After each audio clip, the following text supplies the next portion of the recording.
kind of interesting that the character in this is also dealing with retirement. Yes.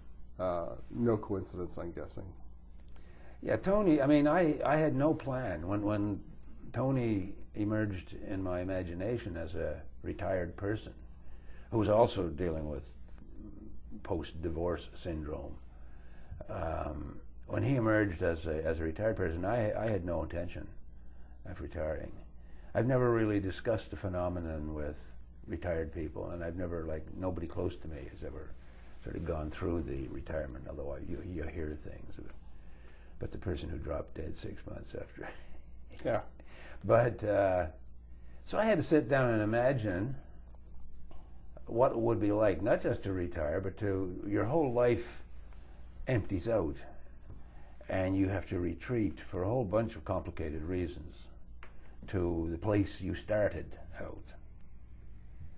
And so Tony, because of the nature of the retirement, which was controversial within the corrections system, and because of the emotional trauma of a marriage breakup, and plus a sort of an unrealized relationship with another woman, he just has to get out and move back. Coincidentally, Neil, who has always been a kind of a character, the dark side of his existence, has had a career implosion as a police officer in the States, and he comes back. So you have in the community two polar opposites. You have the retired police officer for whom the whole world is black and white, good and evil, and all things are possible. All you got to do is attack the evil, and then everything works out all right.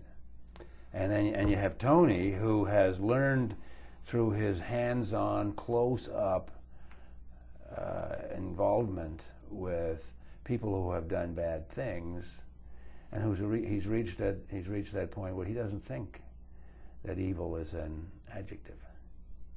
Evil is an adverb.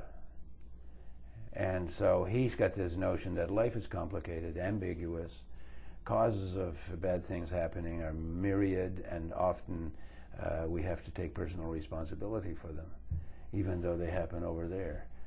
And that this impulse of a community or somebody like Neil to say that individual, that specific limited individual, is wholly responsible for the bad thing.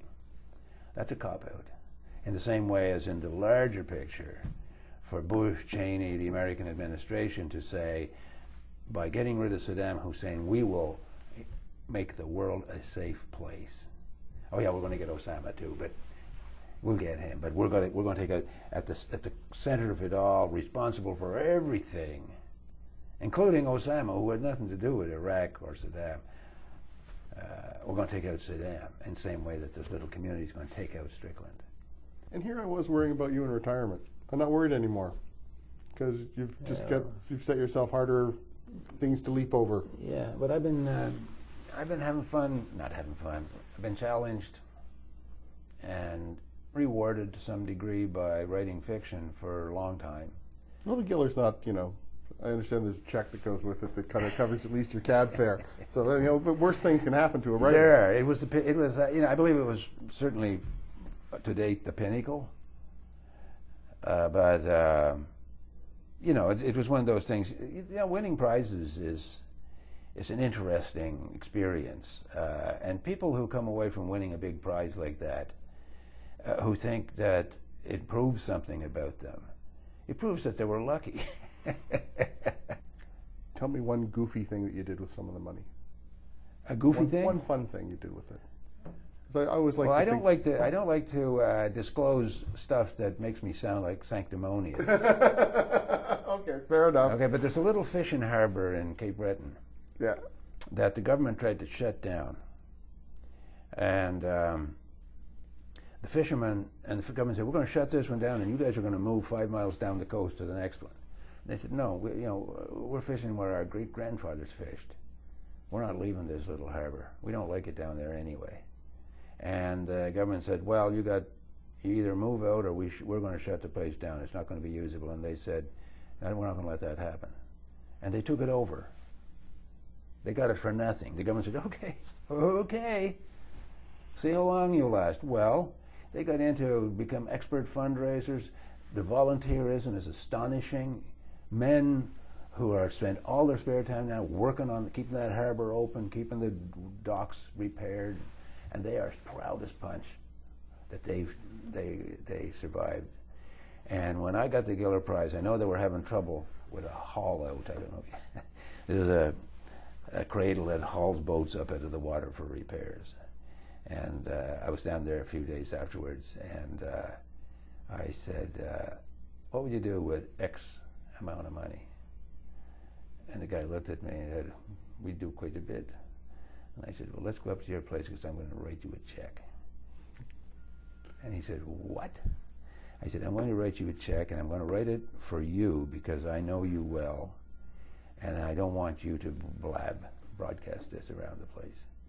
And he says, no, your secret is safe with me. So I went up to his place and I gave him the check. And about a month later, in the mail, I get a thank you card signed by every fisherman in the harbor. Hey, but I've lived in small towns. That was keeping it secret. I guess so. Yeah. I guess so. The book is Punishment. I've been speaking with the author Linden MacIntyre, and Punishment is published by Random House of Canada.